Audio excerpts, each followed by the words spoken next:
নমস্কার বন্ধুরা, আবার একটা সুন্দর লাইভ অনুষ্ঠানে আমি আপনাদের সঙ্গে চলে এসেছি। আর আমাদের সঙ্গে রয়েছেন অত্যন্ত জনপ্রিয় এই অনুষ্ঠান ইতিমধ্যে জনপ্রিয়তা লাভ করেছে জনপ্রিয় মানুষ মন্টুদা রয়েছে আমাদের সঙ্গে। মন্টুদা, তোমাকে প্রথমেই স্বাগত জানাই।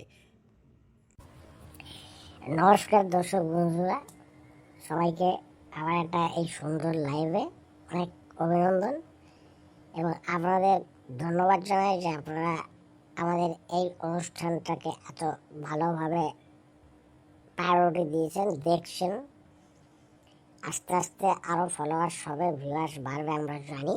যাই হোক, আজকের বিষয় নিয়ে আমরা দেখি কি বলেন এবং সেই বিষয় নিয়ে আমরা আলোচনায় যাই। আপনারা দেখতে থাকুন। আচ্ছা, একটা বিষয় মন্টুদা, যেটা হচ্ছে যে এই মুহূর্তে ফুটবল বিশ্বকাপের জ্বরে আতঙ্ক সারা পৃথিবী, তার সঙ্গে সঙ্গে অবশ্যই আমাদের দেশ ভারতবর্ষ এবং আমাদের পশ্চিমবঙ্গ। তো এই ফুটবল বিশ্বকাপে তো আমরা নেই, কবে আসতে পারবো, আদৌ আসতে পারবো কিনা, এই সব নিয়েই আজকে আলোচনায় থাকবো। কিন্তু যে বিষয়টা প্রথমেই জানতে চাইবো যে মেসির প্রথম ম্যাচে হ্যাটট্রিক, দ্বিতীয় ম্যাচে সামান্য ভুলের জন্য হ্যাটট্রিকটা মিস হলো। দুই ম্যাচে পাঁচটা গোল, এটাকে কিভাবে দেখছেন বা কি বলবেন? চাপা কোথাকার! মেসির 2 ম্যাচে 5 গোল কেন? এবারে ওয়ার্ল্ড কাপে মেসি টপ স্কোরার হবে, তুমি মিলিয়ে নিও। কারণ মেসি এবারে ওয়ার্ল্ড কাপ খেলার আগে কার কাছে কোচিং করেছে নিশ্চয়ই তোমরা সবাই দেখেছ, কিন্তু অনেকের হয়তো মনে নেই। আমি একবার মনে করিয়ে দিই। ইন্ডিয়াতে এসে অরূপ বিশ্বাস কোমরে হাত দিয়ে তাকে কিছু টিপস দিয়েছিল, আর সেই টিপসটাকে কাজে লাগিয়ে মেসির এবারে সাফল্য। ওয়ার্ল্ড কাপ না পেলেও মেসি কিন্তু টপ স্কোরার হবে, এটা তুমি মিলিয়ে নিও। এটা তো তুমি ভালো বলেছো, ঠিক। ও, তাহলে অরূপ বিশ্বাস বুঝি এবারে মেসিকে কিছু টিপস দিয়েছে, তুমি বলতে চাইছো? চাপা কোথাকার! বলতে চাইছি না, এটাই বাস্তব। দেখতে পাচ্ছ না কি চলছে বাংলা জুড়ে? আর তৃণমূল নেতাদের টিপস যদি কাজে লাগাতে পারো তাহলে তুমি মালামাল হবে, এটা কি বুঝতে পারছো না? তৃণমূলের নেতার বাড়িগুলোতে দেখছো না কেজি কেজি সোনা, কোটি কোটি টাকা, কত কিছু মদের বোতল থেকে আরম্ভ করে সব পাওয়া যাচ্ছে। তা সেই টিপসটা যদি মেসি কাজে লাগায়, মেসিও তো ফুলে ফেপে একাকার। তাই তো আজকে গোলের বন্যা বয়ে বস্তা বস্তা গোল করছে মেসি। এই ওয়ার্ল্ড কাপে তুমি মিলিয়ে নিও, তৃণমূলের নেতার টিপসে মেসি হবে সর্বোচ্চ গোলদাতা। আচ্ছা মন্টুদা, একটা কথা বলো তো, এই যে আমরা ভারতবর্ষ, এত কোটি কোটি মানুষের বাস, এত নতুন প্রজন্ম উঠে আসছে, এত ভালো ভালো ছেলে, কিন্তু সেই অর্থে আমরা ওয়ার্ল্ড কাপ খেলতে পারছি না। অথচ আমাদের কোনো একটা শহরের যে জনসংখ্যা, তার থেকে কম জনসংখ্যার দেশগুলো আজকে দাপিয়ে ওয়ার্ল্ড ফুটবলে রাজত্ব করছে, তারা ওয়ার্ল্ড কাপে খেলছে কেন? ছাপা কোথাকার! আরে আমরা হচ্ছি, সব দেশ কি সব কিছু তৈরি করে? আমরা নেতা তৈরি করি। আমাদের মতো নেতা এত কোনো দেশে আছে নাকি? আমরা নেতা দিয়ে তৈরি করা জিনিস আবিষ্কার করো, দেখো নেতাতে আমরা ফার্স্ট হব। ফুটবল আমরা কেন খেলতে যাব? ওটা কষ্টকর খেলা। আমাদের সব পলিটিক্সেই শেষ। কোনোদিন আমরা ফুটবল খেলতে পারবো না। কারণ কি জানো? আমাদের দেশে খেলোয়াড়রা কোনো ভালো জায়গা পায় না। আমাদের দেশে যারা জীবনে বলে লাথি মারেনি তারা সব খেলার বড় বড় জায়গায় বসে আছে। তারা জানেই না একটা ফুটবল খেলতে গেলে তার কি পরিকাঠামো দরকার, তার কজন খেলোয়াড় লাগে সেটাই বলতে পারবে না। তাদের জিজ্ঞাসা করো, তারা বলবে 11-11, 22টা প্লেয়ার একটা ফুটবল নিয়ে কেন মাঠে লাফালাফি করছে। 22 জনকে 22টা ফুটবল দিলেই তো লেটা চুকে যাইতো। এটা তুমি খুব ভালো বলেছো মন্টুদা, বুঝেছো?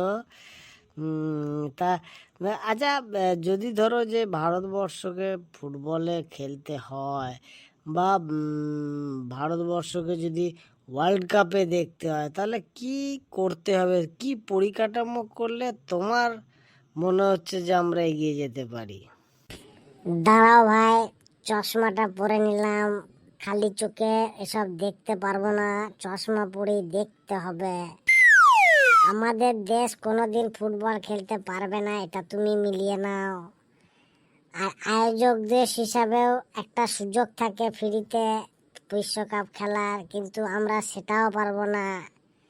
আমাদের দেশে সেরকম পরিকাঠামো এলা মাঠও নাই, আর সেই অ্যারেঞ্জমেন্টও নাই। আমরা কিন্তু বকতে বেশি পারি। খেলছে ব্রাজিল, খেলছে আর্জেন্টিনা, আর আমরা এখানে বসে দেখো চায়ের দোকানে, ক্লাবে, পাড়ার মোড়ে কেমন হই হই হই হই করছি। আবার এইদিকে দেখো এই সময়টাতে বিকালবেলায় মাঠে দেখো কত ফুটবলারের ভিড়। বাবা মা সব ছেড়ে দিয়েছে, ফুটবল বিশ্বকাপ দেখছে, ছেলে আমার ফুটবলার হবে। আর যেই বিশ্বকাপ শেষ হয়ে যাবে অমনি দেখবে সব ছেলেগুলোকে আবার বলবে বই খাতে যা পড়তে বস। তা আমাদের দেশে সঠিক পরিকাঠামো নাই গো। আমাদের দেশে কোন ছেলেটা কোন দিকে ছোট থেকে যেতে চাইছে তাকে তো সেই দিকে নিয়ে যেতে হবে। তা আমাদের দেশে সেই ভাবনা চিন্তা নাই। কি আর বলি বলো, নেশা ভাঙ করে থাকি। এসব নেতাদের কথা যত কম বলবো ততই ভালো। সবাই এসে বড় বড় কথা বলে আর নিজের ধান্দা মেটানোর চেষ্টা করে। তুমি এইটা ক্রিকেটেই দেখো, ক্রিকেটে যদি আমাদের দেশ এমন একটা জায়গায় গেছে যে সেখানে কেউ ধারে কাছে ঘেঁষতে পারছে না, এত প্রতিভা ক্রিকেটে আছে। কিন্তু তুমি বলো ক্রিকেটে যে লোকটা আমাদের সর্বোচ্চ আসনে বসে আছে সে কি কোনোদিন ক্রিকেট খেলেছে? আমি নাম করতে চাইছি না, তোমরাই বলো যে সেই লোকটা কি কোনোদিন ক্রিকেট খেলেছে? কিন্তু ক্রিকেট এমন একটা জায়গায় আছি আমরা যেখানে ধারে ভারে সবেতেই আমরা এগিয়ে যাচ্ছি। ফুটবলটা আমাদের সেই দিকে নাই, তাই ফুটবলে একটা ভালো পরিকাঠামো করতে গেলে আমাদের খুব ভালো ভালো কিছু খেলোয়াড় যারা নিঃস্বার্থভাবে দেশের জন্য ভাববে, আর সরকার শুধু টাকা দিয়ে খালাস হবে, কোনো নেতা এখানে নাক গলাবে না, তবেই যদি সম্ভব হয়। আজকে দেখো সাই কমপ্লেক্সগুলো যেখান থেকে প্লেয়ার ওঠার কথা, সেই সাই কমপ্লেক্সগুলো এখন তৃণমূলের গুন্ডারা যে, ফলে সেসব জায়গাগুলোতে অশ্লীল কাজ কারবার হয়। সেসব জায়গাগুলোকে সব ভাড়া দিয়ে দুর্নীতির আখড়া করেছে আর মাঠটাকে জঙ্গল বানিয়ে দিয়েছে। আর দুঃখের কথা কি বলবো, যত কম বলা যায় ততই ভালো। তার মানে তুমি বলতে চাইছো মন্টুদা যে আমাদের দেশ কোনোদিন বিশ্বকাপ ফুটবল খেলতে পারবে না, তাই তো? ক্যাপা কোথাকার, কে বলেছে পারবে না? ফিফা চাইছে ইন্ডিয়া আসুক, তাতে ব্যবসা ভালো হবে, কিন্তু কোনোভাবেই কিছু করতে পারছে না। আমরা পিছোতে পিছোতে 135-এর ওপরে চলে গেছি র্যাঙ্কিংয়ে। ফিফা 48টা টিম নিয়ে এবারে করেছে। এটা বাড়াতে বাড়াতে যেদিন আমাদের কাছে আসবে 135-40, সেদিন আমরা নিশ্চয় খেলবো। তবে তখন কি হবে না হবে সেটা আর বলতে পারবো না। তুমি আজব কথা বললে, মানে ফিফা যেদিন 140টা টিম নিয়ে ওয়ার্ল্ড কাপ করবে সেদিন আমরা খেলতে পারবো। যাই হোক, আমরা আজকে খেলা নিয়ে আলোচনায় ছিলাম, তো একদম শেষ মুহূর্তে কয়েকটা ঝটপট তোমাকে প্রশ্ন করব, একেবারে তুমি পেনাল্টি শুট আউটের মতো উত্তর দেবে, শর্ট হবে আর উত্তর, ঠিক আছে? চলো আমরা স্টার্ট করছি, তুমি আর আমি, পেনাল্টি শুট আউট। সেরেছে, এর মধ্যে আবার পেনাল্টি শুট আউট, চশমাটা খুলতে হবে। দাঁড়াও, চশমাটা আগে খুলি। ওয়ার্ল্ডের জনপ্রিয় গেম। খেপা কোথাকার, ফুটবল ছাড়া আর কিছু হতে পারে নাকি? সর্বকালের সেরা খেলোয়াড়। এটা বিতর্কিত প্রশ্ন, তবে আমাদের প্রজন্মের কাছে সর্বকালের সেরা খেলোয়াড় লিওনেল মেসি। মেসির উপরে কোনো কথা হবে না। এবারে গোল্ডেন বুট কার দখলে যেতে পারে? ইয়ে, এটা আবার বলার নাকি? আগেই বলেছি, অরূপ বিশ্বাস যখন টিপস দিয়েছে গোল্ডেন বুট এবারে মেসির, কেউ আটকাতে পারবে না, আমি লিখে নিব। কোন দল চ্যাম্পিয়ন হবে? এটা খুব চাপের প্রশ্ন, তবে আমার যেটা ধারণা আর্জেন্টিনা ফাইনাল খেলবে। চ্যাম্পিয়ন হবার চান্স 95%। চলো একদম শেষ করব, শেষ প্রশ্ন, ভারতীয় ফুটবল। এতে আবার বলার কি আছে? এমন গাড্ডায় পড়েছে, রেস্কিউ করার কোনো জায়গা নেই। কুয়োতে পড়লে তাও রেস্কিউ করার জায়গা থাকতো, অপশন থাকতো। এত কুয়োর থেকেও গভীরে, 4500 5000 ফিট নিচেতে, তাই রেস্কিউ করা কোনো জায়গা নেই। ভারতীয় ফুটবল, ওই দেখো 4000 ফুট নিচে। ভালো থাকবেন, আর ভালো লাগলে পেজটাকে শেয়ার করবেন, লাইক করবেন, ফলো করবেন, যা করার আপনারাই করবেন। আমরা শুধু দুজনে ভাট বকবো। যাই হোক, খুব ভালো লাগলো, বেশ কিছু জমিয়ে আড্ডা হলো।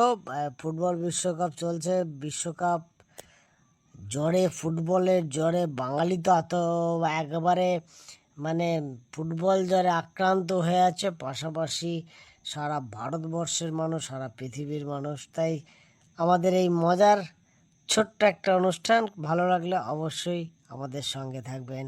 নমস্কার।